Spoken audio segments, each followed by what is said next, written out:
कुछ बोलना है? हम्म,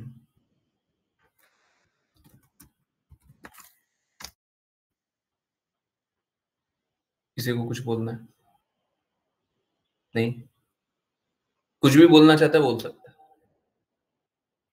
ठीक है, ओके। नहीं। कुछ पूछना है, कुछ बताना है, बोलना है? मेरे को एक एक दो मिनट तो लगेगा इस प्रॉब्लम करने में, लगता है ज्यादा पेज है ना, 700। किसी को कुछ बोलना है? नहीं, ओके। सो जैसा मैंने बताया था कि 5 PM वाली क्लास में बता रहा था कि गाय का चारा कुछ दिनों के लिए हम लोगों ने कम किया, परंतु गौशाला के लिए कार्य और प्रगति से बढ़ा दिया। बहुत दृढ़ता से प्रयास कर रहे हैं गौशाला का कार्य आगे बढ़े। अच्छा, देखते हैं। थोड़ा परेशानी भी है, कष्ट भी है। आई डोंट नो कैसे सॉल्यूशन निकलेगा, परंतु लेट्स सी। करने वाले हम थोड़ी ना, जिसको करना है वो जाने। हाँ, थोड़ा कष्ट तो लगता है ना, क्योंकि रास्ता नहीं दिखता है तो थोड़ा कष्ट तो लगता है, परंतु कोई बात नहीं। चलिए, समझने के प्रयास को आगे बढ़ाएं। जिन जिनको रीड करना है कृपया करके हैंड रेस करें। और यस, समझेंगे Shrimant Bhagwat. Okay. By the way, गाय के चारे का आधा क्यों किया? क्योंकि अभी बारिश का समय है ना, तो गाय को वो हरा चारा मिल जाता है बहुत जगह। दूब बहुत जगह मिल जाता है, तो जब हरा चारा खा लेती है तो फिर वो नहीं खाती है, तो फिर अच्छा नहीं लगता उसको।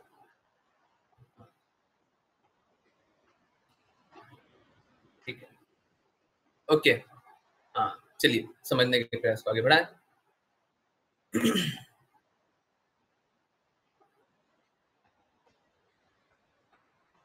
ये कंटिन्यू करेंगे आश्लेषा माता जी। हरे कृष्ण। हरे कृष्ण गुरुजी। अनुवाद। पश्चिम दिशा में एक अन्य द्वार निवृत्ति नामक था। पुरंजन इस द्वार से वैश्यस नामक स्थान पर अपने मित्र लुब्धक के साथ जाता था। तात्पर्य। यह गुदा का उल्लेख है। गुदा को नेत्र, नासिका और कर्ण के पश्चिम में स्थित माना जाता है। यह द्वार विशेष रूप से मृत्यु के लिए है। जब कोई सामान्य जीव अपने वर्तमान शरीर को त्यागता है तो वह गुदा मार्ग से निकलता है, इसलिए यह पीड़ादायक होता है। जब प्रकृति द्वारा मलत्याग के लिए बुलाया जाता है तो व्यक्ति को पीड़ा का अनुभव भी होता है। जीव का वह मित्र जो इस द्वार से उसके साथ जाता है लुब्धक नामक है, जिसका अर्थ है लोभ। हमारे लोभ के कारण हम अनावश्यक रूप से भोजन करते हैं और ऐसी पेटुता मलत्याग के समय पीड़ा का कारण बनती है। निष्कर्ष यह है कि यदि जीव ठीक से मलत्याग करता है तो वह अच्छा महसूस करता है। इस द्वार को निवृत्ति या पीड़ादायक द्वार कहा जाता है। हरे कृष्ण गुरुजी। हरे कृष्णा, हरे कृष्णा।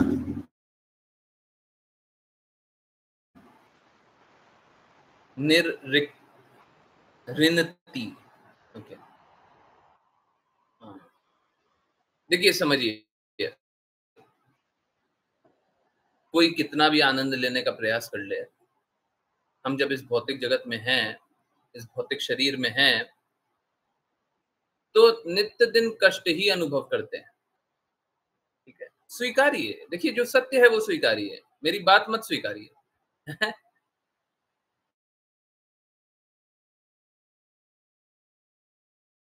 मेरी बात तब स्वीकारिए जब सत्य है, नहीं तो श्रद्धा है तब स्वीकारिए। श्रद्धा है, सही बोलेंगे, बिल्कुल स्वीकार कर लीजिए। अंतिम में बुद्धि तो कार्य करना बंद कर देगी, श्रद्धा ही कार्य करेगी। एनीवेज, सत्य के रूप में या समर्पण के रूप में स्वीकारना ही चाहिए, ठीक है। जो सही है उसको तो स्वीकारना ही पड़ेगा। ओके, सो देखिए होता कैसा है, हम लोग नित्य दिन पीड़ा वाली स्थिति में, हर दिन क्या हो रहा है, हर दिन हमको पीड़ा मिल रही है। प्रॉब्लम क्या है, पीड़ा का कोई समापन है ही नहीं। जैसे सपोज कीजिए मैं बोलूं कि आज आपको पीड़ा मिलेगा और कल पीड़ा खत्म हो जाएगा, then you would be happy. आप सोचेंगे चलो आज एक दिन है पीड़ा का और कल से पीड़ा समाप्त है ना। कोई भी कार्य, कोई भी व्यक्ति, अगर मैं बोलूं आज काम कर लीजिए और कल से पीड़ा नहीं रहेगी, तो कोई भी वो काम करने के लिए तैयार हो जाएगा, है ना। परंतु हमारा इस भौतिक जगत में जो संबंध है ना, हर पल पीड़ा सहने का है। आप जीवित हैं तो आप पीड़ा सहेंगे ही सहेंगे। हर कोई अपने शरीर से तो पीड़ा में है ही, अन्य अन्य रूप से भी पीड़ा में ही रहता है। बस कष्ट, बस और बस कष्ट। सोच के देखिए, और हम उसमें आनंद लेना चाहते हैं। अब ये क्या है, ये झूठ को स्वीकार रहे हैं, सत्य को नकार रहे हैं। सत्य को नकारने से क्या होगा, पीड़ा और बढ़ेगी। अरे देखिए, जो भी सत्य है उसको स्वीकार कर लीजिए, मेरा तो यही निवेदन है ना। कष्ट में नहीं है, बोलिए हम कष्ट में नहीं है। किसी को लगे कि हम कष्ट की अवस्था में नहीं है तो बता दीजिए। जब कष्ट की अवस्था में है तो प्रसन्न कैसे हो सकते हैं? आज का वाचा में यही था ना कि भौतिक जगत में बस पीड़ा है, आध्यात्मिक जगत में बस आनंद है। मुश्किल ये है, लोग भौतिक शरीर के साथ आनंद पाना चाहता है। ये संभव नहीं है जी, ऐसा नहीं हो सकता। ये पीड़ा वाला शरीर है, तो इस शरीर के साथ तो बस पीड़ा मिलेगी। यस, इस शरीर के साथ तो बस पीड़ा मिलेगी। तो अगर आपको पीड़ा चाहिए तो फ्री में लीजिए।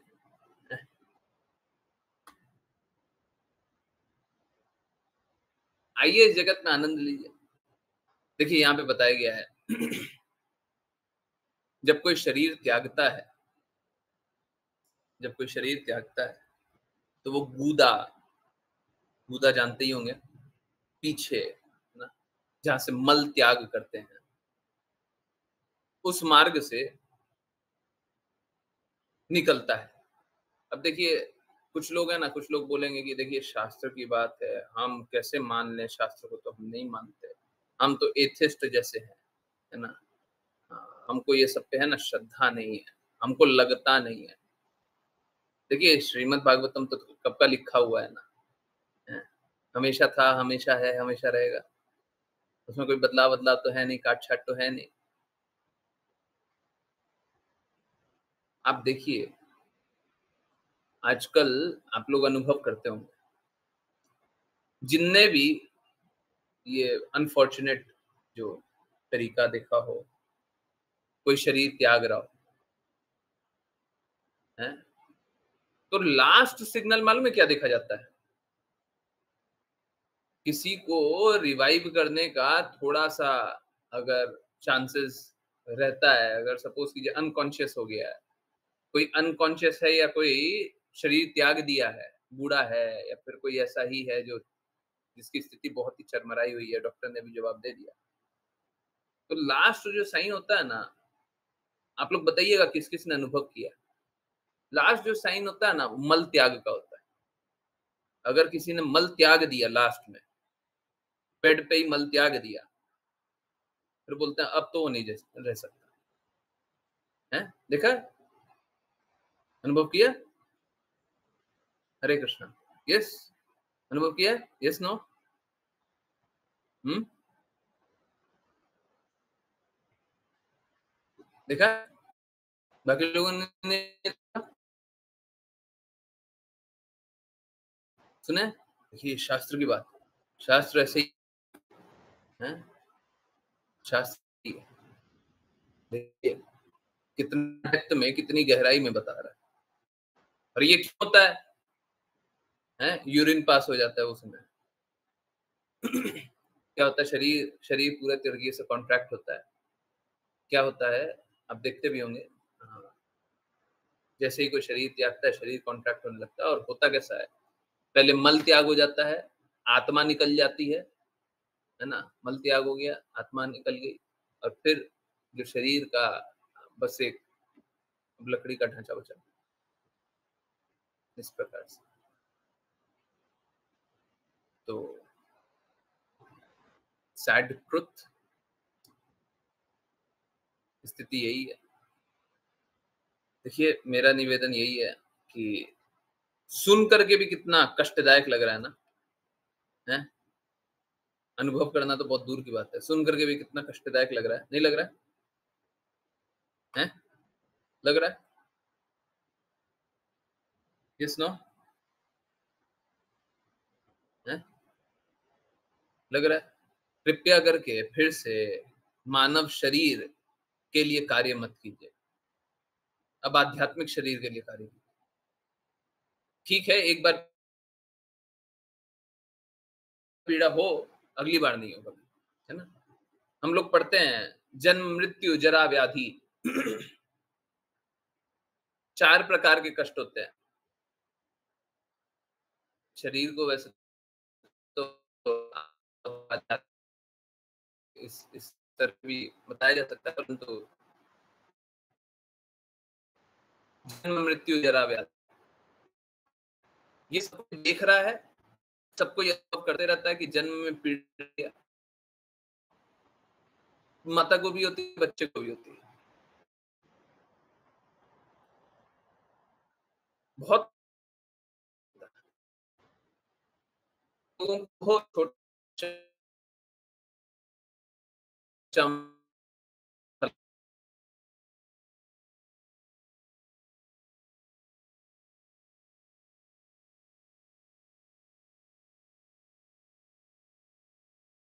Ram Ram Hare Hare Krishna Hare Krishna. I am really sorry,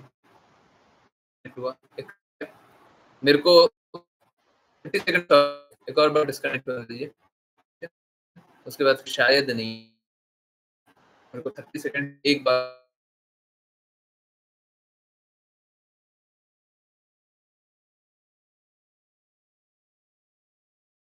Krishna Hare Hare Hare Ram Ram Ram Hare Hare. Most likely अब नहीं होना चाहिए, ठीक है? ओके, सो एक जो छोटा सा बच्चा होता है ना, अब आप सोच के देखिए, हैं? एकदम क्लियर है ना? ओके, छोटा सा बच्चा है ना, अब आप सोच के देखिए उसको कितनी यातनाओं से जाना पड़ता होगा। उतना नाजुक सा शरीर, अगर वो हल्का सा गिर जाता है, हल्का सा इधर उधर हो जाता है, हमको दर्द होने लग जाता है, बेचारे को कितना पीड़ा होता होगा। और माँ के पेट में इतने छोटे से स्थान में 9 महीना तो बाद की बात है, आप लास्ट के बारे में पहले सोचिए, फिर बाद में 9 महीने पे चलेंगे। गर्भ में रहना कोई एक अच्छा अच्छा स्थिति है क्या? आपको हम वैसे बोलें कि आपको 15 मिनट रहना है, मैंने एग्जांपल करके दिखाया था। अगर कोई पैर सिकुड़ ले, हाथ सिकुड़ ले, है ना? सब कुछ सिकुड़ ले, हैं? और बोले कि ऐसे आप 15 मिनट रहिए, तो ऐसे ही बच्चा रहता है ना माँ के गर्भ में, पैर भी वैसे ही सिकुड़ लीजिए, 15 मिनट रहिए तो। बोले क्या क्या पीड़ा है, अगर अगर कोई 9 महीने ऐसे रहे तो? उसी में बड़ा भी हो रहा है। हम हम लोग तो, दूसरा लोग क्या देखता है ना, जो जन्म लेता है बच्चा, तो हम देखते हैं कितना खुश हो रहा है, परंतु वो तो बेचारा पीड़ा से आया है। इसी प्रकार से मृत्यु में भी बहुत पीड़ा होती है, और वो पीड़ा अनअवॉइडेबल है। देखिए अगर सच में किसी को अवॉइड करना है ना, सच में किसी को पीड़ा कम करनी है, तो कृष्णा का चिंतन कीजिए। हम लोग तो प्रैक्टिकली भी देखे हैं कि अगर कितना भी बुरा स्थिति रहता है, हम कृष्णा का चिंतन करते हैं तो हमको दर्द कम अनुभव होता है। सबको ही देखा है ना? जीवन में देखा है ना, कितना ही पीड़ा है, कोई कष्ट आ रहा है, कोई कोई क्या बोल दिया, कोई क्या बोल दिया, हम कृष्णा का चिंतन कर रहे हैं तो हमारा पीड़ा कम हो है। तो अगर सच में ही आपको कष्ट से बचना है तो कृष्णा का चिंतन कीजिए, और अगर परम कष्ट से बचना है तो गुरु के आदेश अनुसार कृष्णा का चिंतन कीजिए। अगली बार फिर कभी पीड़ा नहीं मिलेगा।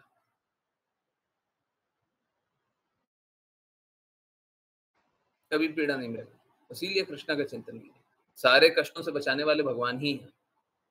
देखिए ना, कुछ लोग बोलेगा शास्त्र का प्रमाण दीजिए, तो हम सबसे बड़ा प्रमाण तो यही दे रहे हैं। हमको तो साफ-साफ दिखता है जी। हमको तो साफ-साफ दिख रहा है। आपको प्रमाण चाहिए होगा। हमारा तो अनुभव है। हम सबका अनुभव है। कोई मेरा अकेले का थोड़ी ना। हम सबका अनुभव है। कोई भी कितना भी पीड़ा वाली स्थिति में होता है, हम भगवान का नाम जपते रहते हैं, पीड़ा कम हो जाती है। देखिए क्या होता है ना, हम लोगों का संस्कार इसी प्रकार का है कि जब कोई शरीर त्याग देता है, तब तो हम बोलते हैं राम नाम सत्य है। परंतु जब शरीर में होता है, तब राम का नाम नहीं लेते। सत्य जब राम का ही नाम है, तो पहले नाम ले लीजिए ना। जब राम नाम ही सत्य है, तो पहले नाम लीजिए, बाद में नाम लेते हैं। बाद में जाने के बाद कुछ लोग चला जाता है, उसके बाद बिलख रहे हैं। पहले कीजिए। ये वैसे ही है जैसे बच्चे लोग होते हैं ना, हैं 10th का एग्जाम दिया, 12th का एग्जाम दिया, सबने ऐसा किया होगा। हैं एग्जाम देने के बाद बोलते हैं, अरे ये पढ़ लिए होते तो कितना अच्छा नंबर आ गया होता, वो कर लिए होते तो कितना अच्छा हो गया होता, ये कर लिए होते तो कितना अच्छा हो गया, है ना? करते हैं ना? कोई स्कूल के एग्जाम में भी करता है ना? हैं? तो इससे क्या लाभ है? करना है तो उससे पहले करो, एग्जाम से पहले करो। यहाँ पे भी तैयारी करनी है तो एग्जाम से पहले कीजिए। बाद में बोल करके क्या होगा? शरीर त्यागने के बाद बोल करके क्या होगा? ठीक है, कृष्णा का नाम कभी भी ले रहे हैं, उससे अच्छा ही होगा, बुरा नहीं होगा। परंतु बाद में रोना क्यों है? बाद में दुखी क्यों होना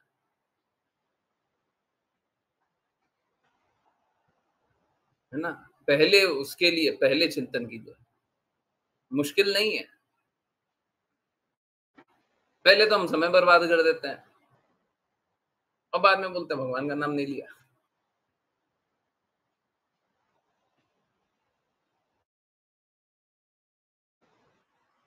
आजकल तो नई शिक्षा दी जाती है, भगवान से द्वेष करो। यही पढ़ाया जाता है, यही समझाया जाता है ना? अपने अपने अस्तित्व से द्वेष करो, भगवान से द्वेष करो, सभी से द्वेष करो। ठीक है? तो ये पढ़ाया जाता होगा। हम कुछ कर नहीं सकते, परंतु ये एकदम गलत है। देखिए, गलत का प्रतिकार तो करते रहेंगे। ठीक है, हो सकता है बहुत लोग सुनने वाले ना हों, कोई बात नहीं।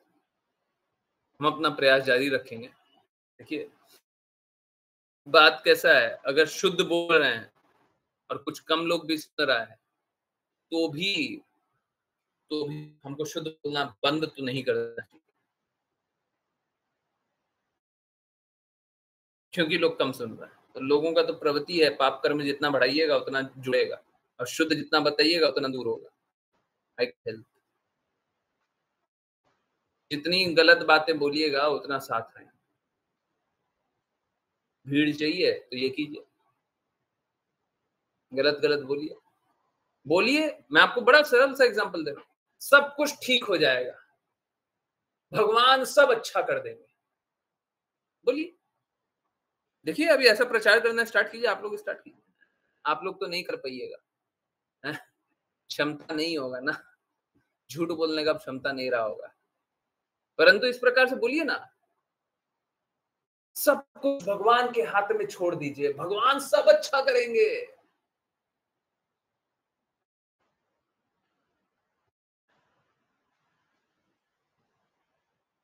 है?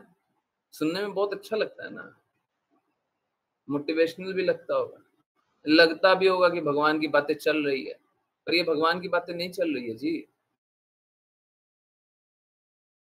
यहाँ पे आपके मिथ्या अहंकार को प्रोत्साहित किया जा रहा है। अरे करो करो, पागलपन करो, और सब कुछ भगवान के सर डाल देना। करो पागलपन, रहो नशे में और भगवान के सर डाल देना। पाप कर्म कर रहे हैं आप, चुनाव किया पाप कर्म करने का आपने, और बोलते हैं भगवान से बचते।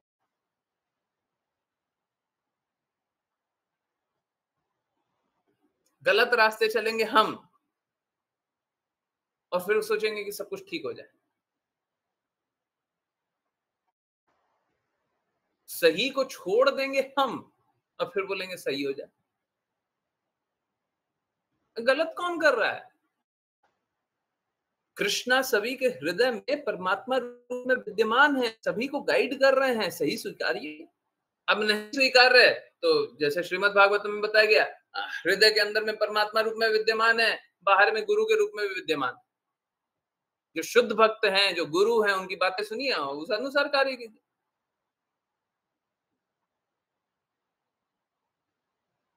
गलत काम कर रहे हैं, गलत काम भले ना कर रहे हैं। पाप कर्मी कौन? भगवान है? दोष डाल देना भगवान, लीजिए भगवान झेलिए इसको।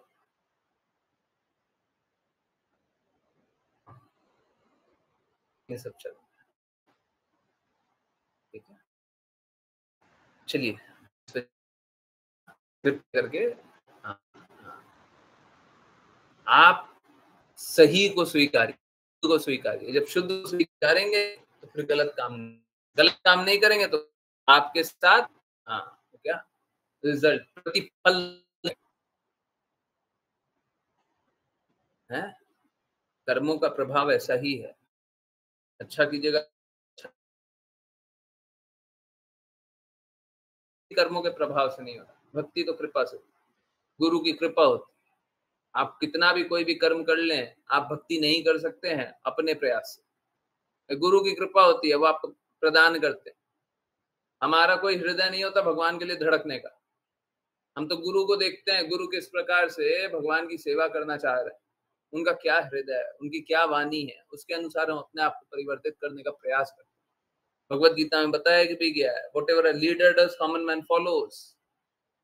तो हम गुरु को अपना लीडर बनाते हैं, तो कॉमन मैन हम बनते हैं, डिसाइपल, शिष्य, और फिर उनके अनुसार चलते हैं। जब कोई अपने स्वतंत्र रूप से चलना चाहेगा तो कभी अच्छे से नहीं चल पाएगा। परेशानी कष्ट की बात यह है कि लोग मूर्ख बहुत बनाते हैं, बहुत बनाते हैं।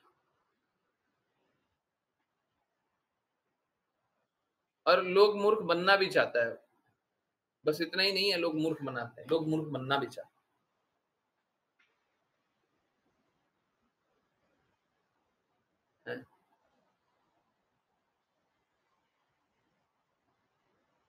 ठीक है, तो ये चीटर चीटर वाला हिसाब भौतिक जगत में चलता रहेगा।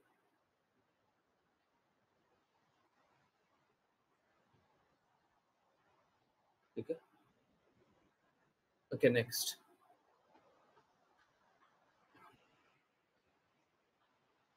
राशि माता जी आप अनुवाद पढ़े, और मुस्कान माता जी आप तात्पर्य पढ़े। हरे कृष्ण गुरु जी। अनुवाद। इस नगर के अनेक निवासियों में दो व्यक्ति निर्वाक और पेशकृत नामक थे। यद्यपि राजा पुरंजन आंखों वाले नागरिकों का शासक था, किंतु दुर्भाग्यवश वह इन अंधे व्यक्तियों के साथ संगति करता था।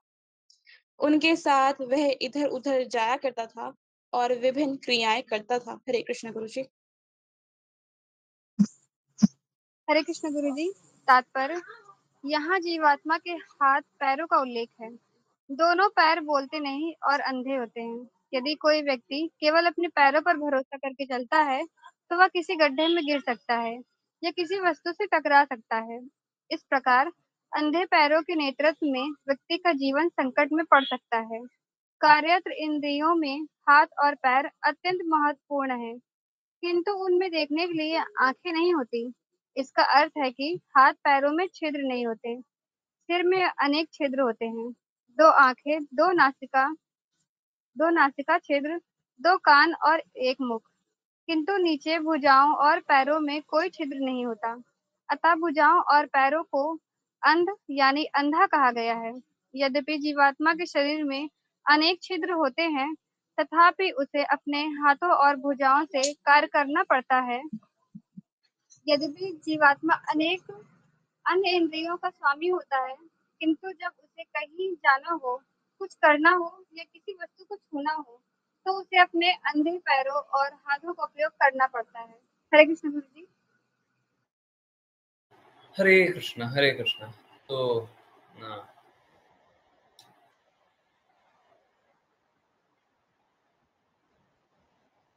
यहाँ पे एक बार फिर से पढ़ते हैं। कार्यरत इंद्रियों में हाथ और पैर अत्यंत महत्वपूर्ण हैं, किंतु उनमें देखने के लिए आंखें नहीं होती।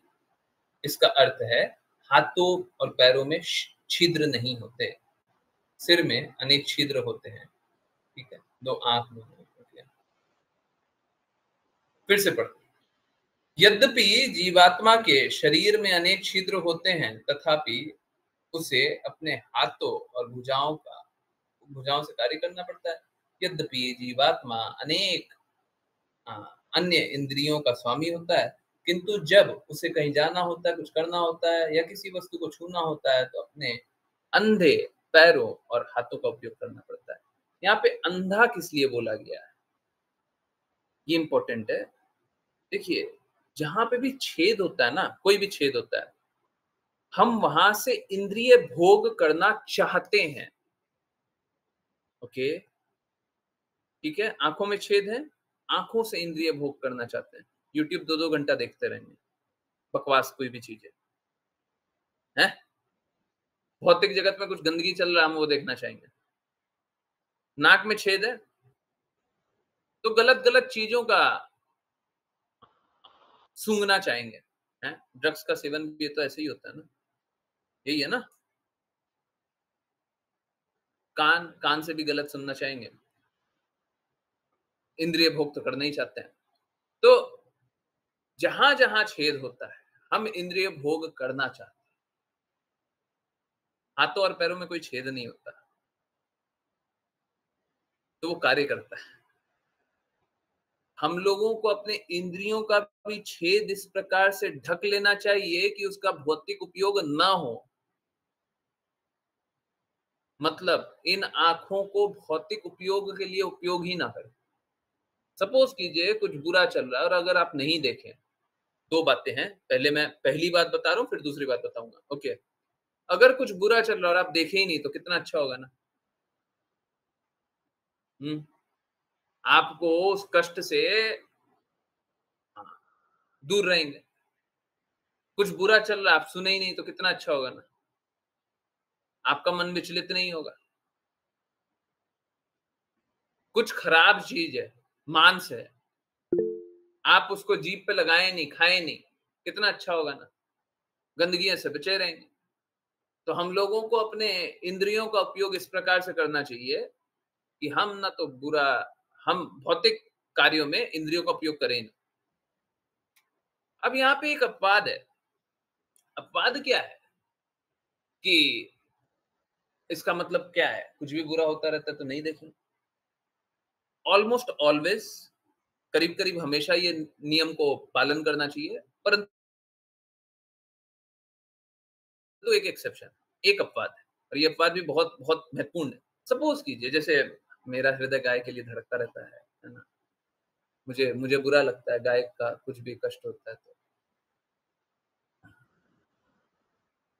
तो गाय भोली भाली होती है ना बेचारी, उसको कुछ समझ में नहीं आता है ना, बहुत ही भोली भाली होती है। मैं देखता हूँ गाय को चारा डालते हैं ना, तो एक बड़ा सा खाने का है। अब सपोज कीजिए, एक दिन आप लोगों को शायद वीडियो दिखाया था, 5 गाय थी वहां पे, 5 या 6 गाय थी, मालूम है, उसके अगले दिन भी जहां पे खिलाया था वहां पे बचा हुआ था। मतलब गाय लोग पूरा नहीं खाई थी। क्या होता है समझिए, गाय इतनी सरल होती है कि एक दूसरे के मार देना, अब वो 2 मिनट देखेगी, नहीं खाने को मिल रहा है वो चल देगी, इतनी सरल होती है।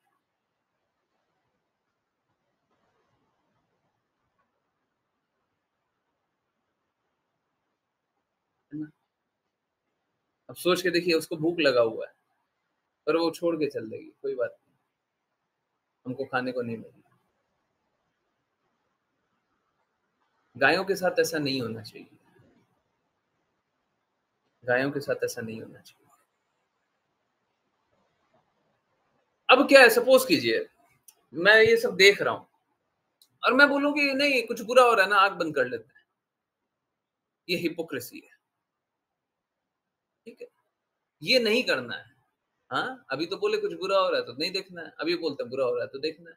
देखिए समझिए, कुछ बुरा हो रहा है उसमें आप कुछ बेटर कर सकते हैं क्या? कुछ अच्छा कर सकते हैं? कर सकते हैं, बिल्कुल कीजिए। और अगर बुरा हो रहा है, आप कुछ कर ही नहीं सकते, बुरा कुछ हो रहा है, आप कुछ कर ही नहीं सकते हैं। जैसे देश में अभी आज आज 5 वाली क्लास में था ना, वृंदावन की स्थिति खराब, तो वो तो मैंने बता दिया, एक्सप्लेन कर दिया कि हाँ स्थिति खराब, क्या भौतिकवादी लोग आ रहे हैं। वृंदावन के लिए बताया गया है कि एकांत स्थान होना चाहिए, वहां पे जो भक्त हैं उनको नाम जप करने का अवसर मिलना चाहिए। अभी भौतिकवादी लोग को प्रवेश मिल रहा है। तो जो संत हैं, जो शुद्ध भक्त हैं, जिनको धन का उपार्जन उद्देश्य नहीं है, वो कहां जाएंगे? आई नो थोड़े समय बाद ये सब कुछ लुप्त हो जाएगा, ये सारा चीज लुप्त हो जाएगा। आप लोग जो देखे होंगे वो पहले का देखे होंगे, और आगे अभी चल रहा है, पर थोड़े दिन बाद, थोड़े सालों बाद ये सब कुछ लुप्त होना ही है। लुप्त मतलब पूर्ण रूप से नहीं हो तो आंशिक रूप से हो जाएगा। आई डोंट नो आप लोग कितने लोग वृंदावन आए और कितने लोगों ने अनुभव किया है। बहुत सारे लोग हैं जो फ्री प्रसाद डिस्ट्रीब्यूशन हर दिन कराते हैं, जानते हैं ऐसे लोगों को? हैं फ्री प्रसाद डिस्ट्रीब्यूशन हर दिन कराते हैं। जब भौतिकवादी लोग आ जाएगा, भौतिकवादी लोग आ जाएगा तो उनका भीड़ लग जाएगा। अब ये फ्री प्रसाद डिस्ट्रीब्यूशन किसके तरफ से और किसके लिए? उसके तरफ से है जिसके पास धन की कमी नहीं है, भगवान का प्रसाद है, अर्पित किया हुआ है और सभी को बांट रहा है। फ्री प्रसाद उनके तरफ से, तो किसके लिए? जिनको, जो भी भक्ति करना चाहते हैं, जिनका भी लक्ष्य भक्ति करना है। अब देखिए बहुत सारा कारण होता है, बहुत लोग प्रसाद मालूम है किस लिए लेता है? बहुत लोग प्रसाद इसलिए लेता है कि वो घर जाएगा, बनाएगा और खाएगा ना, उसमें 1 घंटा 1.5 घंटा लग जाएगा। अभी यहाँ पे खाएगा तो 10 मिनट में खा लेगा, 1.5 घंटा में कुछ और कर लेगा, किसी और तरीके से भक्ति कर लेगा। 2 घंटा लगेगा, 2 घंटा में कुछ और तरीके से भक्ति कर लेगा। सब्जी लाना भी होता है, बहुत कुछ करना होता है। तो बहुत लोग प्रसाद उसलिए भी पाता था। परंतु जब भौतिकवादी सब भर जाएगा, सारा भौतिकवादी भर जाएगा, फिर क्या होगा? फिर तो लूट होगा ना, फिर तो भौतिकवादी आकर के लाइन में खड़ा हो जाएगा, लूट करेगा। भगवान करे कि व्यवस्था चलती रहे, परंतु हाँ स्थिति तो थोड़ी गड़बड़ाएगी। भौतिकवादी जहां पे भी जाते हैं स्थितियां गड़बड़ाती। आई होप ये जो मैं लुप्त होने की बात बोल रहा हूँ, काश नहीं, अच्छा चलते रहे। परंतु अब ये देखिए, ये सारी क्या है, ये सब रियलिटी है, पर इसके बारे में हमको चिंतन करना चाहिए? नहीं। चिंतन कब करना चाहिए? जब इस पे हम कुछ कर सके। समझिए, देखिए 2 अलग अलग चीजें हैं, एक अंडरस्टैंडिंग द रियलिटी और एक उस पे चिंतन करना। सत्य स्वीकारना चाहिए और सत्य पालन भी करना चाहिए। झूठ स्वीकारना चाहिए पर झूठ पालन नहीं करना चाहिए। गंदगी कहीं हो तो स्वीकारना चाहिए गंदगी है, पर गंदगी का पालन नहीं करना है। देखिए क्या है, अगर गंदगी है, आप कुछ निकाल सकते हैं तो बताइए। अब हम उस पर चिंतन कर रहे हैं, हम उस पर 2 घंटा सोच रहे हैं, टाइम पास। हम उसी पे सोच रहे हैं, कुछ बुरा हो रहा है उसके बारे में सोच रहे हैं। बताइए कितना गलत बात है ना। भगवान ने आपको जीवन दिया है और आप क्या कर रहे हैं? उसका नाश कर रहे हैं, है ना। तो हम लोगों को सारी इंद्रियों को नियंत्रित करके किसके लिए? भगवान के लिए उपयोग करना चाहिए। देखिए ऐसा नहीं है कि हम लोगों को अपना निर्धारित कर्तव्य नहीं करना है, बिल्कुल करना है। कृष्णा साफ साफ बोलते हैं, जो कुछ खाते हो, दान करते हो, यज्ञ करते हो, तपस्या करते हो, जो कुछ भी करते हो, मुझको अर्पित करते हुए करो। तो भगवान को अर्पित कीजिए, भगवान के लिए कीजिए, अपने लिए मत कीजिए। सब कुछ भगवान के लिए बनाइए, सारा कार्य भगवान के लिए कीजिए। हमेशा भगवान की प्रसन्नता ही लक्ष्य होना चाहिए, हमेशा गुरु की प्रसन्नता ही लक्ष्य होना चाहिए। और जब ऐसा होगा तो पाप कर्म कोई करेगा ही नहीं। ऐसा कोई करते रहे तो पाप कर्म अभी के अभी सारा समाप्त हो जाएगा। सारा पाप इसीलिए है क्योंकि हम कृष्णा से स्वतंत्र अपना अस्तित्व जानते हैं। सारा बुराई किस लिए है? क्योंकि कृष्णा से स्वतंत्र हम अपने आप को जानते हैं। भगवान है और हम हैं, है ना? ये नहीं जानते भगवान के हम हैं। अगर सब कोई मात्र इतना जान ले भगवान के हम हैं तो क्या पाप कर्म करेगा? ऐसे लोग बोलते हैं ना प्राइवेट प्रॉपर्टी।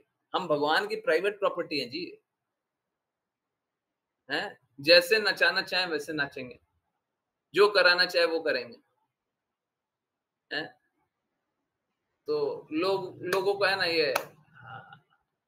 ये भेद होता है कि एक भगवान है और एक हम है ना? नहीं, ये नहीं, हम भगवान के हैं। हमारा अस्तित्व ही भगवान से है, ठीक है? और इसीलिए बोल रहा हूँ भगवान के हम है ना, बस इतना जान लीजिए, फिर कष्ट नहीं होगा। तो इसीलिए जब इंद्रियां भगवान ने दी है तो भगवान के लिए उपयोग कर लीजिए, इसमें क्या कष्ट है? इसमें क्या कष्ट है? भगवान ने आपको इंद्रियां दी है ना, भगवान के लिए उपयोग कीजिए, ठीक है? अगर हम नहीं उपयोग करेंगे भगवान के लिए, अगर हम नहीं उपयोग करेंगे भगवान के लिए तभी कष्ट होगा, तभी कष्ट होगा, ठीक है? तो सब कुछ भगवान ने दिया है, सब कुछ का उपयोग भगवान के लिए कर लीजिए, सब अच्छा हो जाएगा, जीवन सार्थक हो जाएगा। ओके, टेक्स्ट 55 आया नहीं है, एक minute. Okay, just a minute, कुछ तो गड़बड़ है। ओके, कौन रीड करना है? भगवत प्रभु जी, हरे कृष्णा। हरे कृष्णा गुरु जी। बस एक मिनट। ओके गुरु जी।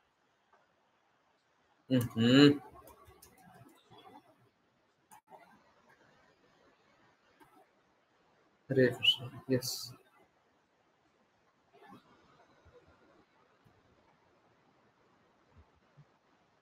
हरे कृष्णा गुरु जी। अनुवाद। कभी कभी वह अपने एक प्रमुख सेवक अर्थात मन के साथ अपने निजी घर जाया करता था, जिसका नाम विशुचीन था। उस समय उसकी पत्नी और पुत्रों से मोह, संतोष और आनंद उत्पन्न होते थे। तात्पर्य। वैदिक निष्कर्ष के अनुसार आत्मा हृदय में स्थित होता है। जैसा कि वैदिक भाषा में कहा गया है, हृदयम आयम आत्मा प्रतिष्ठितः। आत्मा हृदय में स्थित होता है। किंतु भौतिक अवस्था में आत्मा पर तीन गुणों सत्व, रजस और तमस का आवरण होता है और हृदय में ये तीनों गुण प्रतिक्रिया करते हैं। उदाहरणार्थ, जब कोई सत्व गुण में होता है तो वह आनंद अनुभव करता है। जब कोई रजोगुण में होता है तो वह भौतिक भोग से संतोष प्राप्त करता है और जब कोई तमोगुण में होता है तो वह मोह का अनुभव करता है। ये सभी क्रियाएं मन की हैं और वे विचार, भावना तथा इच्छा के तल पर कार्य करती हैं। जब जीवात्मा पत्नी, पुत्र और घर से घिरा होता है, तो वह मानसिक स्तर पर कार्य करता है। कभी वह कभी वह अत्यधिक प्रसन्न होता है, कभी अत्यधिक संतुष्ट होता है, कभी असंतुष्ट होता है और कभी मोहग्रस्त हो जाता है। मोह को भ्रम कहा जाता है।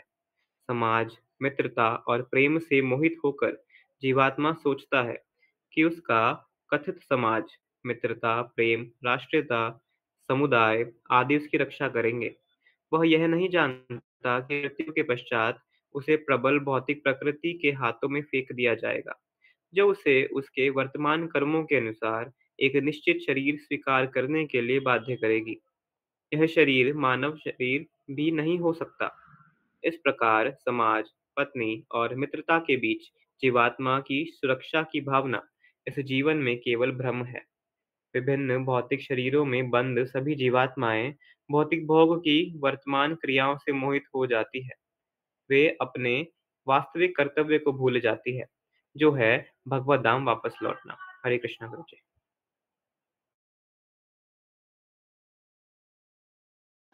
हरे कृष्णा हरे कृष्णा। तो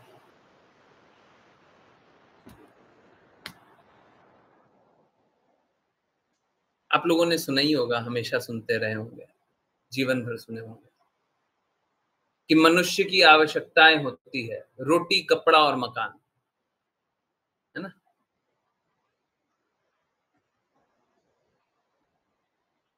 निश्चित रूप से रोटी जीवित रहने के लिए चाहिए। अब रोटी कुछ भी हो सकता है, कपड़ा चाहिए होता है, उसके बिना जीवन नहीं जिया जा सकता। परंतु ये जो मकान की अवधारणा है ना, जिस तरीके से हम सोचते हैं वो गड़बड़ है। हम सोचते हैं मकान मतलब वो जहां पे हम सुरक्षित रहें, मकान मतलब वो जहां पे हम आनंद से रहें। इस जगत में कोई ऐसा स्थान नहीं है जहां पे हम सुरक्षित हैं या आनंद से। हिरण्यकशिपु ने तो न दिन में, न रात में, न घर के अंदर, न बाहर, न सुबह, न शाम को, न अस्त्र से, न शस्त्र से, हैं, सब तरीके से अपनी सुरक्षा कर ली थी। हुआ क्या? क्या हुआ? कृष्ण आए और हिरण्यकशिपु को अंत कर दिए।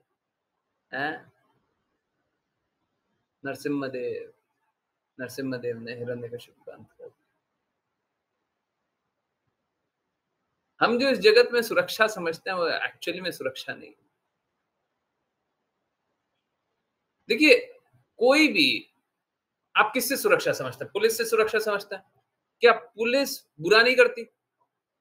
आप किससे सुरक्षा समझते हैं? कोर्ट से समझते हैं? क्या कोर्ट बुरा नहीं करता? आप किससे सुरक्षा समझते हैं? कुत्ते से समझते हैं? क्या कुत्ता जो जो पालता है, क्या उसी का हत्या नहीं कर देता कुत्ता ही स्वयं? ऐसा नहीं देखा? आप किससे सुरक्षा समझते हैं?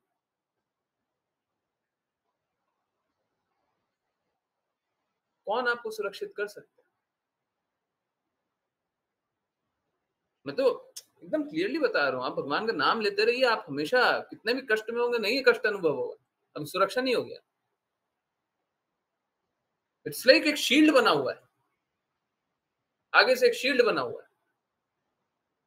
कितना ही कष्ट आ रहा है, हम तो भगवान का नाम लिए जा रहे हैं, हम तो भगवान के चिंतन में डूबे होंगे, कष्ट को आने दो। निश्चित रूप से अभी आप लोग है ना भगवान के बारे में सुन रहे हैं, आप लोग अनुभव कीजिए पिछले 50 मिनट में या 40 मिनट में जब से आप लोगों ने सुनना शुरू किया, आप लोगों को कष्ट अनुभव नहीं हो रहा होगा। जीवन में कितना सारा कष्ट लगा हुआ होगा, वो सब नहीं अनुभव हो रहा होगा। बहुत कष्टों का चिंतन या तो बहुत कम हो गया होगा या तो जीरो हो गया होगा। है नहीं हो रहा? हो रहा है नहीं हो रहा है? बाकी जो भी कष्ट रहा होगा या तो उसका चिंतन हो ही नहीं रहा होगा या कम हो गया होगा। अब बताइए, अगर ऐसा ही है तो आप लोगों को 24 घंटा क्लास के लिए रिक्वेस्ट करना चाहिए ना। 24 घंटा क्लास लेते रहिए, हम 24 घंटा सुनते रहेंगे भगवान के बारे में।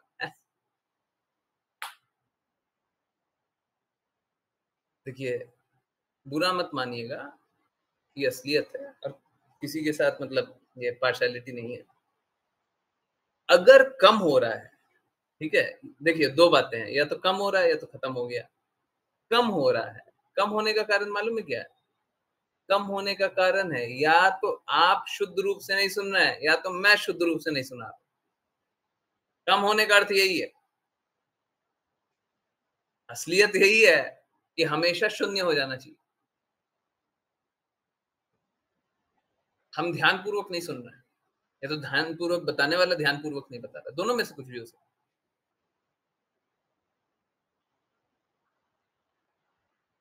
कष्ट से हमेशा मुक्ति मिलेगी, जीरो हो जाएगा। बताइए इससे अच्छा कुछ चाहिए? है कितना ही कष्ट लाइए, हम भगवान की बातें कर रहे हैं, कष्ट खत्म।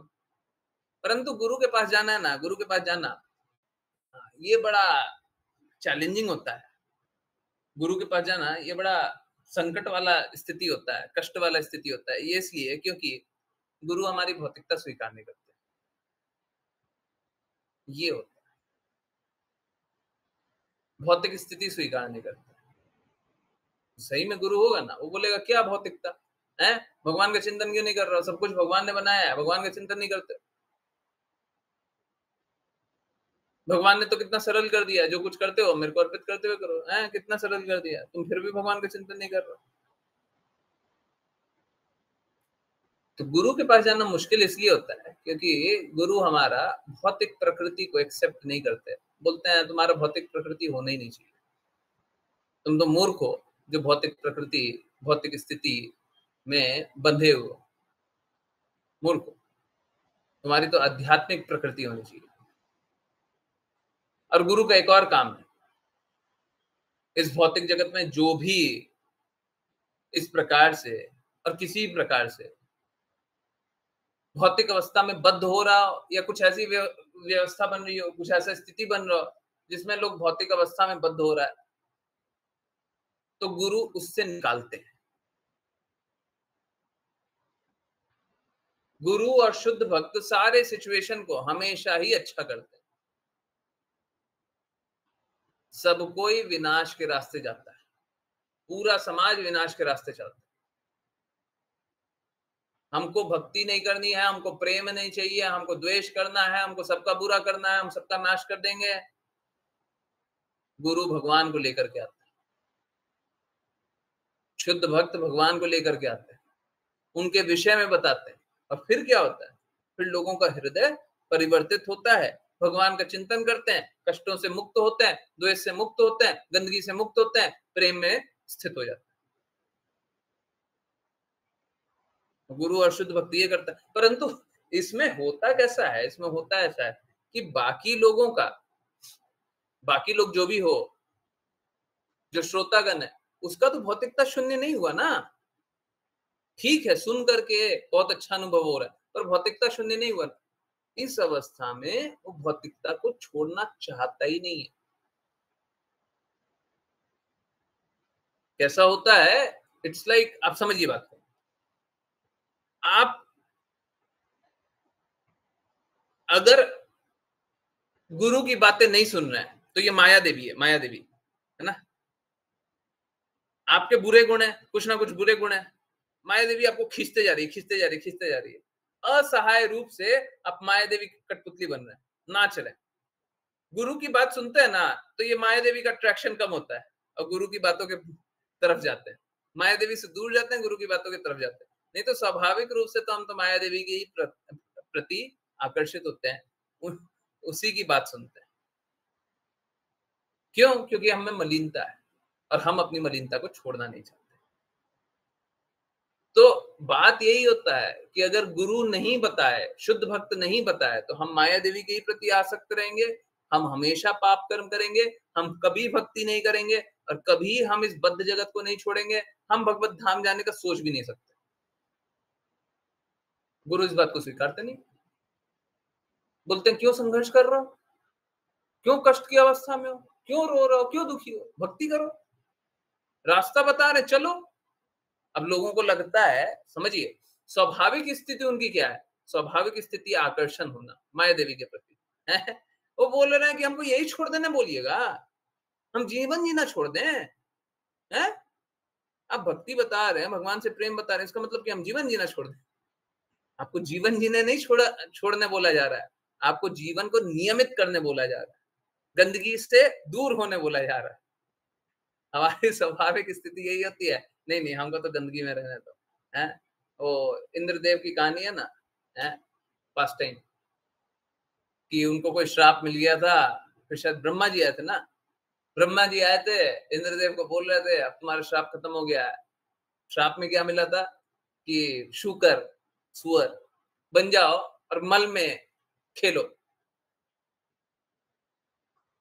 तो जब ब्रह्मा जी लेने आए तो इंद्रदेव बोलते हैं नहीं, हमको कोई राजा नहीं बनना है, हमको कहीं का राजा नहीं बनना है, हम यहीं पे बहुत खुश है, हम नाले में इंद्र तृप्ति करके बहुत खुश है। तो ये तो है स्थिति कि लोगों की दयनीय अवस्था है, अब वो स्वीकारते भी नहीं है। अब गुरु जानते हैं, शुद्ध भक्त जानते हैं तो निकालते हैं, पर नहीं हमको तो आकर्षित होने दीजिए, अरे हमको मत खींचिए, हमको अपना जीवन जीने दीजिए। आप अपना जीवन नहीं, आप अपने आप को जहर दे रहे हैं।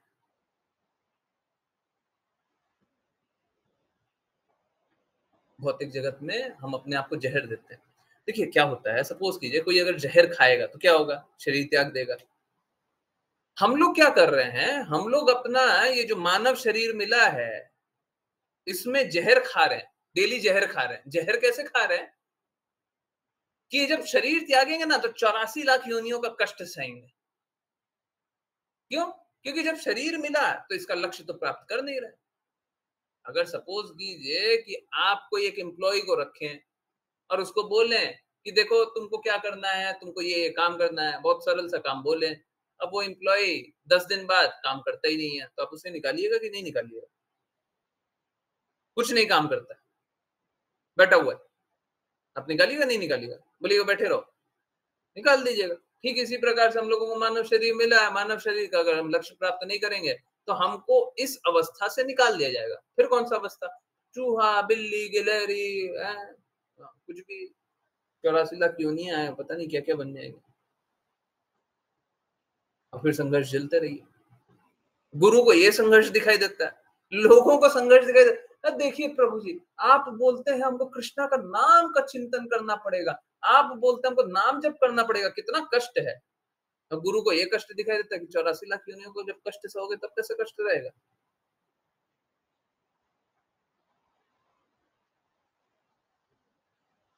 अभी तो कोई कष्ट नहीं है। और जो भी भक्ति करता रहता है सबने अनुभव किया होगा, एक बार सबको ही बताइए।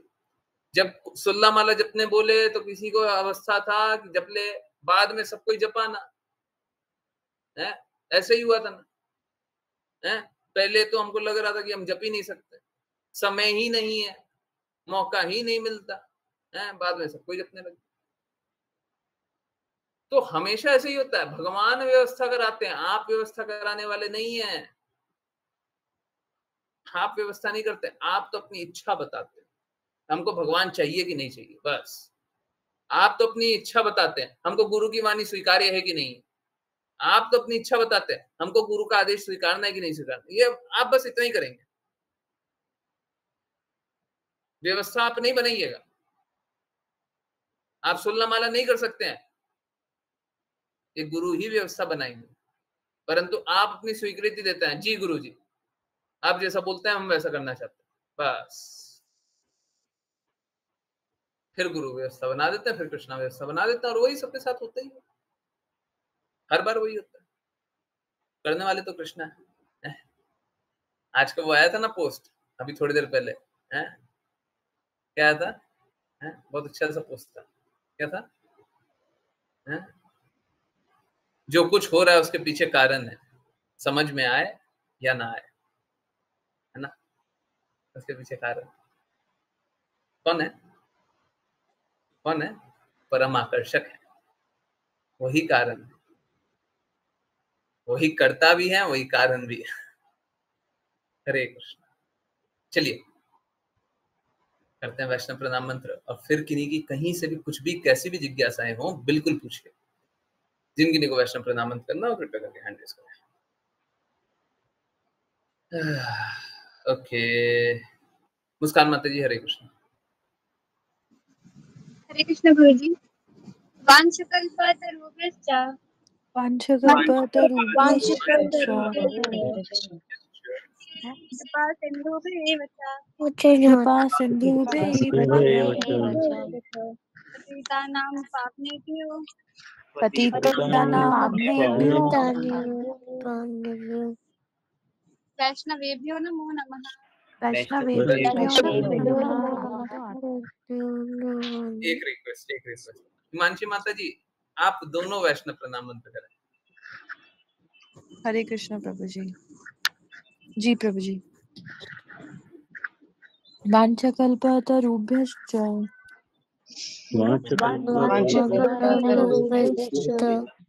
कृपा सिन्धुभ्येव च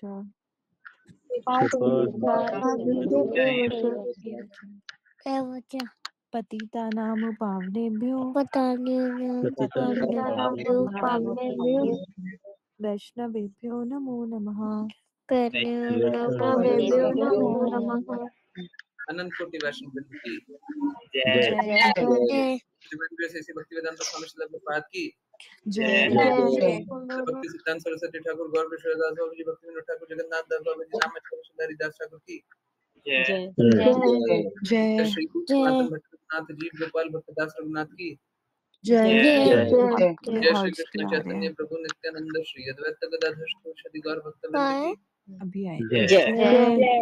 गंगा माई यमुना माई वृंद देवी तुलसी महाराज श्री द्वारका वृंदावन धाम की जय भगवद गीता श्रीमद् भागवतम चैतन्य चैतन्यमृत की जय सभी भक्तों की हरे कृष्णा हरे कृष्णा हरे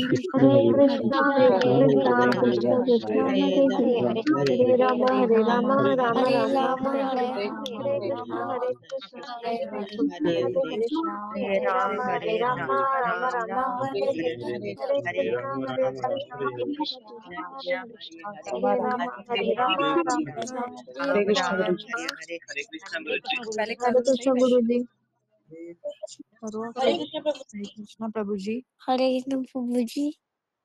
कृष्णा गुरु जी।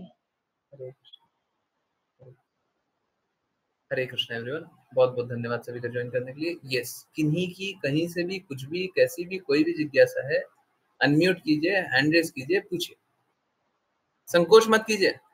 नहीं, संकोच नहीं करना, डरना घबराना नहीं है, बिल्कुल पूछिए। यस, हिमांशी माता जी हैंड रेज देख रहा हूँ। वैष्णव प्रणाम मंत्र पूछना है, पूछना बिल्कुल पूछिए। और किन्हीं की जिज्ञासा है?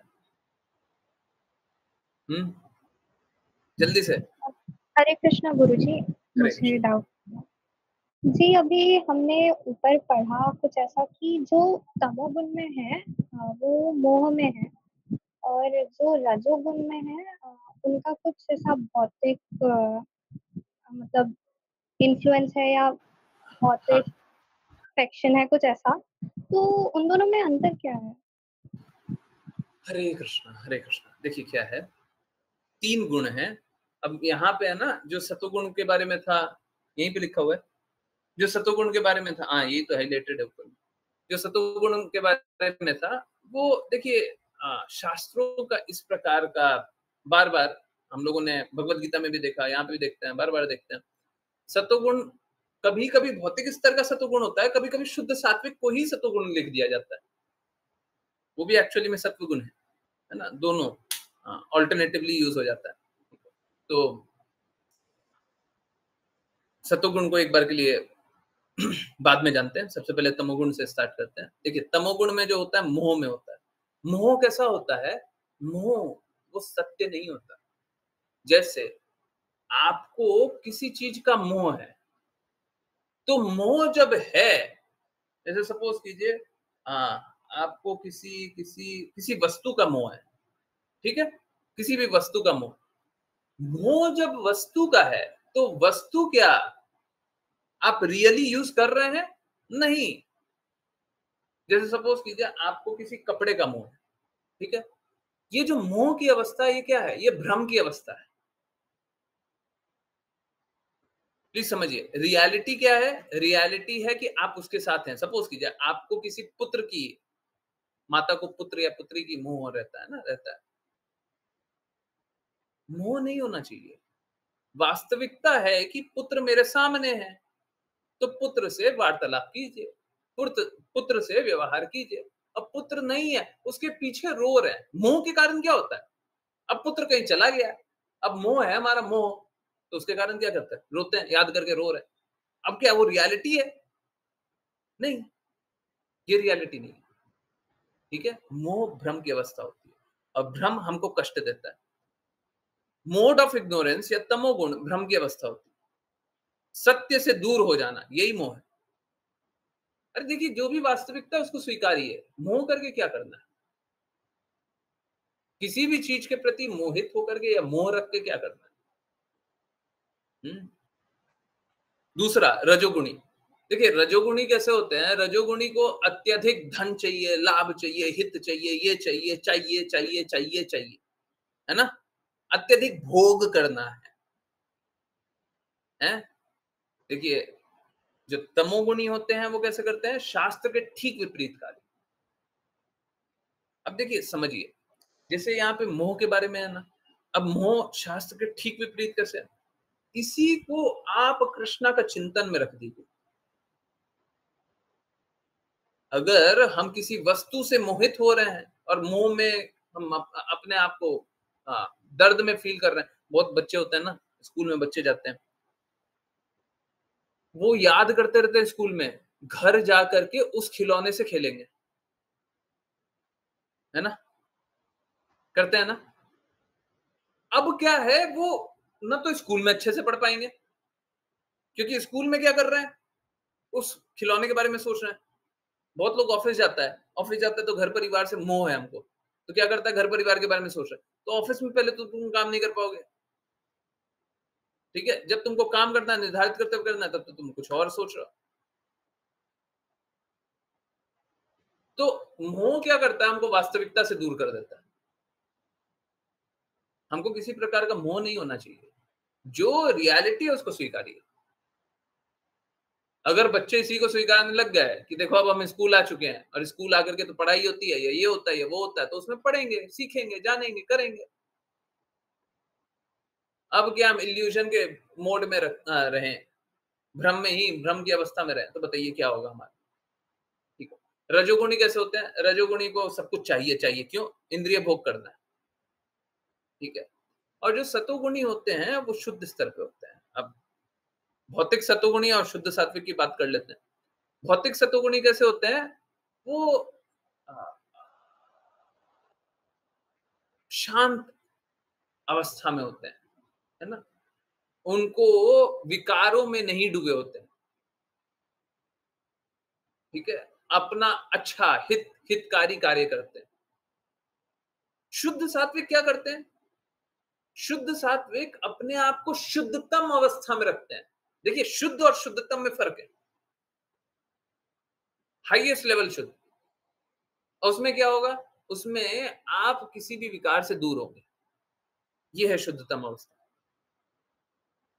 ठीक है, शुद्धतम अवस्था में क्या? हम सारे विकारों से दूर होंगे। ये है शुद्ध सात्विक स्तर, हाईएस्ट लेवल, है ना? तो यहाँ पे सत्वगुण के बारे में बताया हुआ है ना? तो ये थोड़ा सा एक शास्त्रों को पढ़ते समय थोड़ा सा ये देखना पड़ता है, सत्वगुण और शुद्ध सात्विक। तो भौतिक स्तर का सतोगुणी भी होता है और आध्यात्मिक स्तर में भी सतोगुणी होता है, उसको शुद्ध सात्विक बोलते हैं। ओके, समझ में आया? नहीं आया? आया? नहीं आया तो बोलिए नहीं आया। नहीं, बस मुझे एक और काउंटर क्वेश्चन था इसमें। हाँ, बिल्कुल पूछिए, एक नहीं चार और पूछिए। हाँ। जी, तो तमोगुण में मतलब डीमंस जो होते हैं वो भी तो शायद मोड ऑफ इग्नोरेंस में ही रहते हैं। आपका शब्द मैं नहीं सुन पाया, कौन सा है? और जो मतलब डीमंस होता है वो भी तो मोड ऑफ इग्नोरेंस में ही होता है ना बिल्कुल सही। शायद। जी, तो क्या उनको भी अफेक्शन होता है जब मोह होता है? क्योंकि वो, जैसे अगर आपने जब रजोगुण का एक्सप्लेनेशन दिया तो वो मतलब वो तो उल्टा तमोगुण से थोड़ा डिग्रेडेड साउंड कर रहा था, क्योंकि उसमें तो लालच था, लेकिन एक तरफ अगर हम, आपने जो बोला कि जो मोह है तो वो तो थोड़ा इमोशनल साइड लग रहा था। तो नहीं, इमोशनल नहीं है, वो एकदम गलत रास्ते चलना है। देखिए क्या होता है, एक शुद्ध चीज होता है, उसका ठीक विपरीत कार्य होता है। जैसे हम लोग भगवान की बातें कर रहे हैं, तो तमोगुण क्या होगा? भगवान के नाम पे लूट मचा देना। अब ये क्या अच्छा है? अब जो असुर होते थे, असुर भी आप लोगों को मालूम होगा, दैत्य के भी गुरु हुआ करते थे। आजकल लोग अपना अपना मनगढ़ंत चलाता है, दैत्यों के भी गुरु होते थे, परंतु वो शास्त्र के ठीक विपरीत जाकर के कार्य करते थे। शास्त्र ये बोल रहा है, हम ठीक उल्टा करेंगे। अब मोह कैसा है? मोह कोई इमोशन नहीं है, मोह कोई इमोशनल नहीं है, मोह तो पागलपन है। हाँ, मोह कैसा है? पागलपन है। अब सपोज कीजिए कोई अगर पागल हो गया, मेंटली रिटार्डेड, ऐसे ही करेगा ना, किसी के बारे में चिंतन कर रहा है, कुछ सोचते रह रहा है, वो कोई अच्छी अवस्था है क्या? है? पागल हो गया तो किसी के बारे में सोच रहा है, बैठा हुआ सोच रहा है, यही करता ना पागल लोग। तो ये क्या अच्छा अवस्था है? ये तो सबसे खराब अवस्था है। ठीक है। हाँ, एक और था, रजोगुण पे कुछ बोला था आपने। हाँ,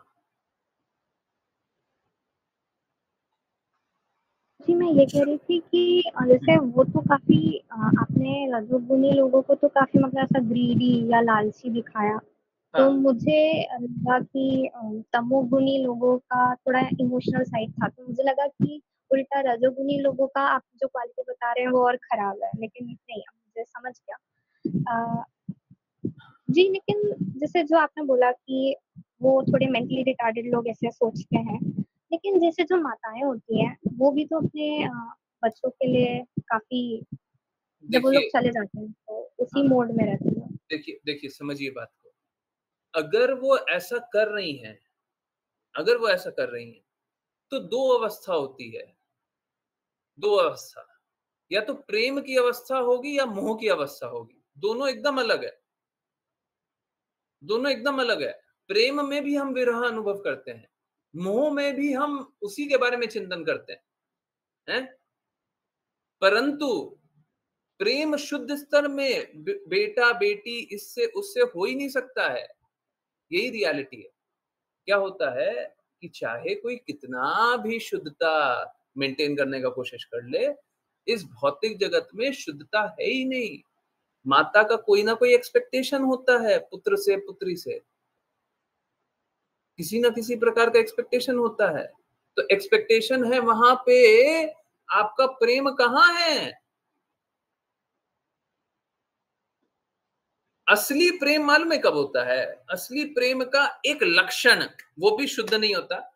असली प्रेम का लक्षण तब होता है जब एक एक पुत्र या पुत्री जन्म लेता है ना, तो माता को पता है कि ये दर्द देगा। जब ये पुत्र या पुत्री छोटा सा होता है ना, 2 दिन का, 5 दिन का, 1 दिन का, अभी बस जन्म लिया है, 1 महीने का, उनको पता है ये बस दुखी करेगा।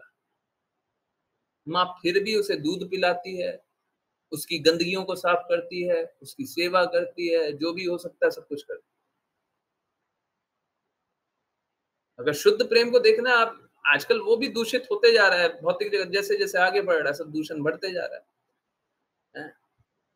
हाँ, गौ माता हमेशा ही करती है, परंतु अगर अपनी अपनी भौतिक जगत की माँ को देखना है, तो वो तब तब शुद्ध प्रेम होता है ना, उस पल। बहुत लोग मालूम है क्या करते हैं, बहुत बहुत लोग, बहुत माताएं पिता है ना, उस समय भी है ना सपने संजोने लग जाते हैं, मेरा बच्चा बड़ा होकर के आईएएस बनेगा, मेरी बच्ची बड़ी होकर के डॉक्टर बनेगी। वहां पे भी प्रेम जो आ रहा था, सबको नाश कर दिया, सबको नाश कर दिया। ठीक है, वहां पे भी अपना एक एक्सपेक्टेशन जोड़ लिया। प्रेम में कोई एक्सपेक्टेशन नहीं होता है, प्रेम बस किया जाता है, उसमें कुछ लाभ नहीं, हमको कुछ नहीं चाहिए, हम बस आपका हित चाहते हैं, अच्छा चाहते हैं, बस और कुछ। एक्चुअली में गुरु का संबंध हमारा प्रेम का होता है। अगर कोई सच में प्रेम नहीं कर सकता तो वो गुरु नहीं हो सकता। और प्रेम कैसा कि आपका हित चाहते हैं और कुछ नहीं चाहते, हमारे लिए कुछ मत कीजिए, आप अपने लिए कीजिए। तो अगर ऐसा कोई नहीं कर सकता तो वो गुरु नहीं हो सकता। सच्चा प्रेम भगवान से होता है, गुरु रिप्रेजेंटेटिव होता है, इसीलिए वो प्रेम को दिखाता है। तो ऐसा भौतिक जगत में प्रेम कर पाना बड़ा मुश्किल है, असंभव सा है ना। भौतिक जगत में ऐसा प्रेम नहीं होता, परंतु शुद्ध भक्त, गुरु, ये सब ऐसा ही प्रेम करते। और अगर ऐसा प्रेम नहीं कर रहे हैं, कोई भी लालच रख रहे हैं, तो गुरु के पद पे हो ही नहीं सकता जी। गुरु का बहुत बड़ा क्वालिफिकेशन है। अगर आपसे कुछ चाह रहा है, आपसे ये भी चाह रहा है मेरा 4 काम कर देना, ये तो मेरा 4 काम कर देगी, 2 काम कर देगी, तो गुरु नहीं हो सकता। फिर वहां पे भी मोह है, वहां पे भी मोड ऑफ इग्नोरेंस, वहां पे भी लाभ है, वहां पे भी लालच है, रजोगुण भी। ठीक है, ये समझ में आया? जी, thank you guruji. Hare Krishna. Hare Krishna, Hare Krishna. Yes, सच में किसी को जिज्ञासा रहे पूछते रहिए, कोई दिक्कत नहीं है, कोई भी स्तर का हो पूछिए, दिक्कत नहीं है, आप बस कष्टों से निकलिए, है ना। सच में देखिए, इस जगत में कष्ट बहुत बड़ा बड़ा है, ठीक है। कहाँ जाकर के कैसे फंस जाएंगे पता भी नहीं चलेगा। मत फंसिए ना, मत फंसिए, सही को स्वीकारिए। अभी बहुत बार क्या होता है ना, बहुत बार हमको समझ में नहीं आता और हम फिर सोचते हैं हमको तो समझ में नहीं है, पता नहीं कैसी बातें बोलते हैं। तो ठीक है, नहीं समझ में आता, पूछिए, पूछिए, हम बताएंगे क्या नहीं समझ में आया, क्यों नहीं समझ में आएगा, सभी को समझ में आएगा। हाँ, कुछ कुछ डिफिकल्ट वर्ड्स होते हैं, कुछ कुछ बातें होती हैं, नहीं समझ में आ रहा, ठीक है, वो एक एक दो अपवाद है कोई, ठीक, परंतु बेसिक नॉलेज सभी को समझ में आएगा। यस, कोई और है जिनको कुछ नहीं समझ में आया, कुछ भी थोड़ा सा लेश मात्र भी, इतना सा, पूछिए,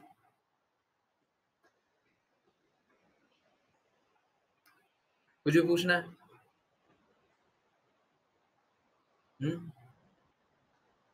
पूछिए, संकोच मत कीजिए, सोचिए मत।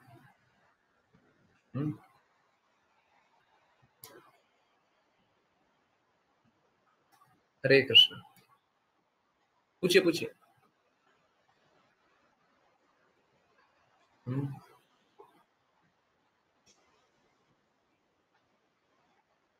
यस, किन्हीं की जिज्ञासा नहीं है, पक्का हमको नहीं लगता।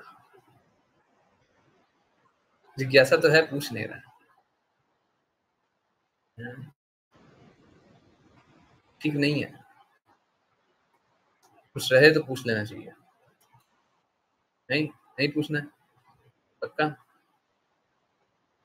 तो फिर ऐसे भक्ति वेदांत स्वामी श्रील प्रभुपाद का वीडियो सुनेंगे। जिज्ञासा है, पूछ लीजिए। हरे कृष्ण प्रभु जी।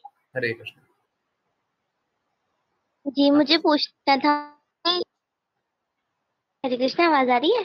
थोड़ा सा नेटवर्क इशू है। मुझे पूछना था कि ऐसी रैंडमली मैं आ रही थी, वहाँ पे किसी की ना जैसे डेड बॉडी लेकर जा रहे थे अंतिम संस्कार के लिए, तो वो एंड मोमेंट पे बोल रहे थे राम नाम सत्य है। तो उस टाइम मेरे मन में ये जिज्ञासा आ रही थी कि राम नाम सत्य ही क्यों बोलते हैं? कहने को भौतिक जगत में सब बोलते हैं कि सारे देवी देवता बराबर होते हैं, सब कुछ इक्वल है, तो फिर आप जब एंड मोमेंट पे राम नाम ही क्यों लेते हो? आप कृष्णा नाम भी ले सकते हो, आप कोई और नाम भी ले सकते हो, वैसे तो आपको कृष्णा नाम लेना चाहिए, पर राम नाम ही क्यों लेते हैं? ये पूछना था।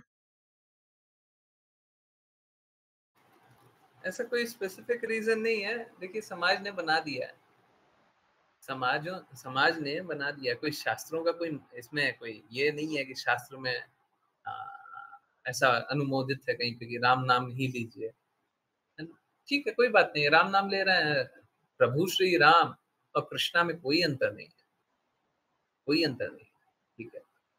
हाँ, हमको कृष्णा इसलिए हम कृष्णा का नाम इसलिए लेते हैं क्योंकि भगवान श्री कृष्ण स्वयं बताते हैं, भगवत गीता में क्या बोलते हैं, समझिए बात को। देखिए, हम है ना गुरु से बढ़ करके, भगवान से बढ़ करके, या भगवान जो बोल रहा है उनकी बातों से बढ़ करके तो नहीं है। भगवान क्या बोलते हैं, सदैव मेरा चिंतन करो, सदैव मुझे नमस्कार करो, सदैव मेरी भक्ति करो। बोले भगवान राम की भक्ति करो, मेरे राम स्वरूप की भक्ति करो, मेरे विष्णु स्वरूप की भक्ति करो, बोले क्या? किसकी भक्ति करने बोले? मेरा चिंतन करो, खुद का बोले हैं? खुद का चिंतन करने बोले ना बोले। जब खुद का चिंतन करने बोले तो खुद का ही चिंतन करेंगे, हम तो भगवान का ही चिंतन करेंगे। कृष्णा परम आकर्षक भी है, तो आकर्षण भी हमें भगवान से ही होता है, भगवान कृष्ण से ही होता है। परंतु इसमें कोई अंतर नहीं है, इसमें कोई कोई थोड़ा सा भी लेश मात्र का भी कोई अंतर नहीं है। भगवान राम और भगवान कृष्ण दोनों एक ही है ना। कभी ये स्वरूप दिखाए, कभी वो स्वरूप दिखाए। इनफैक्ट कृष्ण और बलराम में भी कोई अंतर नहीं है। और अगर उस दृष्टिकोण से देखें तो प्रभु श्री राम और लक्ष्मण जी में भी कोई अंतर नहीं है, वही है, उन्हीं का विस्तार है। कृष्णा है और कृष्णा का विस्तार है। ठीक है, तो ठीक है। अब लोग बोलते हैं अच्छा है, बोल लीजिए, लोकाचार बन जाता है, लोग एक तरह का व्यवहार करने लग जाते हैं, तो ठीक है, अच्छा है। परंतु जब राम नाम ही सत्य बोलना है तो पहले बोलिए, पहले बोल लीजिए, पहले भक्ति कीजिए। हम तो बोलते हैं हरे कृष्णा कृष्णा कृष्णा हरे हरे, हरे राम राम राम हरे हरे, हैं? तो बोलते हैं, आप क्यों नहीं बोलते हैं? अंतिम में जाके तो बोल रहे हैं, अरे पहले बोल रहे थे 16 माला जपते रहते, भगवान का चिंतन करते रहते, गुरु के आदेश अनुसार चलते रहते, देखिए आप तो भगवत धाम हो जाते हैं। फिर वो देखिए, अब लोकाचार है तो भक्तों के साथ भी हो जाता है, परंतु फिर वो जो जैसे दो बातें हैं। पहला बात तो ये है कि जैसे वो शरीर त्यागे ना, तो कोई शरीर को छू दे तो वो अशुद्ध हो जाता है। कोई शरीर त्याग दिया और आपने शरीर को छू दिया, ठीक है, तो वो जो शरीर है जो अब जीवित नहीं है,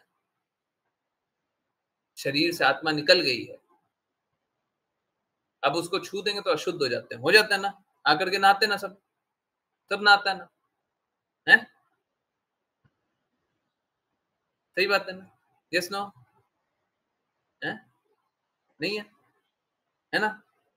हाँ, परंतु अगर वो भगवान राम का चिंतन करते रहे, भगवान कृष्ण का चिंतन करते रहे, तो वो मालूम है वो पवित्र आत्मा बन जाता है, वो समाधि लेता है।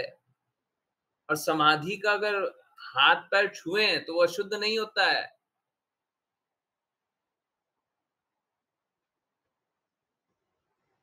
समाधि में अगर कोई चला गया हो, उसका पैर छू ले, उसका शरीर छू ले, तो कोई अशुद्धता नहीं होती। इनफैक्ट समाधि का तो दर्शन करते हैं हम लोग, बहुत शुद्ध भक्त होते हैं, वो समाधि लेते हैं तो हम उनका तो दर्शन करने जाते हैं। मंदिर में होता है, वो हर जगह मंदिर में होता है समाधि। तो सोच के देखिए, एक वही शरीर है जो पूर्ण रूप से अशुद्ध है, एक वही शरीर है जो पूर्ण रूप से शुद्ध है। अथवा ऐसा काम क्यों नहीं करते कि पूर्ण शुद्ध हो जाए? अशुद्धि वाला काम किया हुआ है, तो पूर्ण शुद्धता वाला काम कीजिए, हैं? बाकी लोग राम का नाम बाद में लेते हैं, आप राम का नाम पहले लीजिए, हैं? ताकि आपके जाने पे कोई जब आपका शरीर छुए तो भक्ति करे, ये नहीं कि उसको जाकर के फिर से नहाना पड़े। हरे कृष्णा। देखिए क्या है, हम लोग अपने आप को उठा भी सकते हैं और गिरा भी सकते हैं। अगर भक्ति करते रहेंगे तो उठा लेंगे, और भक्ति छोड़ देंगे तो गिरा देंगे, है ना? बस। ओके, हरे कृष्ण। यस, किन्हीं और की कोई जिज्ञासा?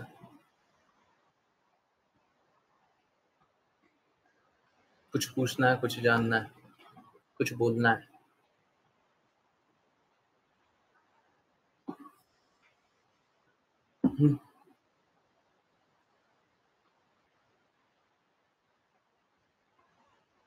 हरे कृष्ण।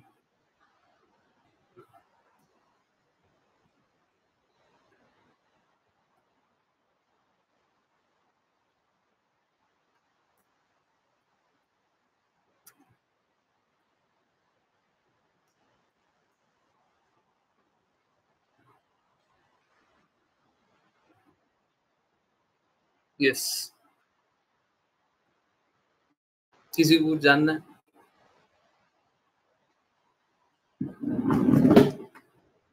कुछ पूछना है? देखिए, मेरा बस यही निवेदन है, कष्टों से अपने आप को निकालिए और सभी को। प्रांजल प्रभु जी, आपने पहली बार ज्वाइन किया क्या? प्रांजल प्रभु जी, आपको समझ में आया सब? कोई कष्ट हुआ, दिक्कत हुआ? कुछ सजेशन है? सजेशन है तो सजेशन बताइए, हम कुछ कर सकते हैं और कुछ अच्छा कर सकते हैं। बाकी तो डिवोटीज है ना, वो तो एक बायस्ड वर्जन है, सबका झुका हुआ वर्जन है। कुछ लोग हैं, अभी 11 बजे तक क्लास चलती रहेगी तो 11 बजे तक बैठे रहेंगे, तो वो लोग तो झुके हुए हैं। अगर कोई बाहर का है और वो सच में दृढ़ता से जुड़े हुए हैं तो, है ना, अभी तक क्लास तक, तो अगर आपको कुछ पूछना है, आपको कुछ बताना है, और मेरा नंबर लिख लीजिए प्लीज। अगर आपका जो भी फीडबैक हो ऑनेस्ट, मेरे को कोई भी झूठा वूटा नहीं चाहिए, बड़ाई नहीं चाहिए, मेरे को अपनी बड़ाई नहीं सुननी है। जो भी ऑनेस्ट बात है, जो भी आपको सच लगे वो बता दीजिए, बिल्कुल। और सबको ही बताया कीजिए, कोई भी ज्वाइन करे। परंतु अगर सब कुछ अच्छा लग रहा है तो कृपया कंटिन्यू करते रहिए, दृढ़ता से भक्ति करते रहिए और बिल्कुल भी मत भटकिए। हम लोग क्लास में एक बात बोलते हैं, आज मैं वो बात आपके रहते हुए, क्योंकि आप पहली बार आए हैं तो एक बात बोलना है, शुद्धता जहां समर्पण वहां, है ना।